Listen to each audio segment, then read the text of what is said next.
King's secretary leaks Parliament decided the exact time that Harry lost counsellor role after listing the US as his home. Queen Elizabeth was a wise woman, and when she needed to take decisive action, she did.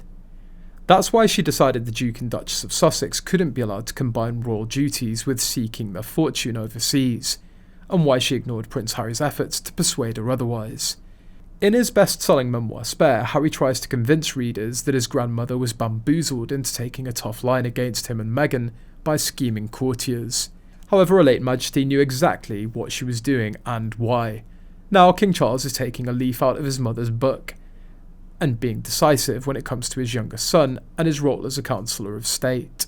Yesterday, Harry's updated his records in this country to make it crystal clear that he no longer lives in Britain. Filings published by Companies House for Prince Henry Charles Albert David Duke of Sussex record that his new country or state usually resident is now the United States of America. It was previously recorded as the United Kingdom. With this in mind, Harry's new filing at Companies House for his eco-travel venture Travalyst is a fact on the ground, a declaration that he's in California to stay. Yet this raises other questions for the prince, and serious ones. If America really is his home, how can he remain as a Counsellor of State, one of 7 members of the royal family who can deputise for the monarch if he's abroad or unwell? By law, Counsellors of State are required to have a UK domicile, but Harry has no home here after King Charles asked the Duke and Duchess of Sussex to vacate Frogmore Cottage, a gift from the late Queen.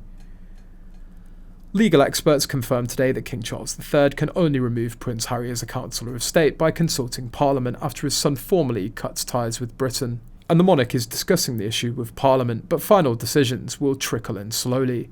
It was a move by the firm to avoid escalating tensions and avoid the King's foreign son from whining and causing chaos.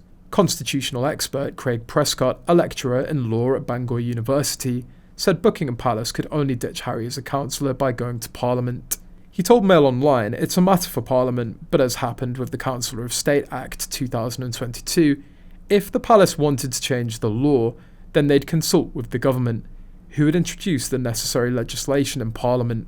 It would be passed very quickly, any change would only be a short bill." Charles did want to remove Andrew and Harry as state councillors because if Charles had not had that intention, he wouldn't have sent Edward Young to negotiate alternatives in Parliament. Harry hates Young, so Charles had absolutely no sympathy for Harry's feelings on the matter. What was discussed in Parliament is that Harry will leave as a counsellor in about 8 more years. Harry's not guaranteed his position for life, it's only while George, Charlotte and Louis are minors.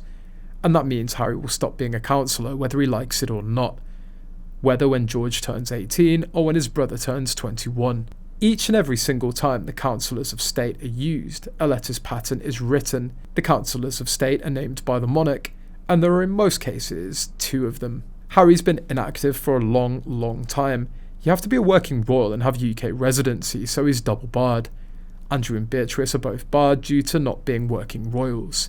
The King and William can't both be abroad at the same time. Should the King not be well enough to sign a letters patent for a Counsellor of State, and William steps in.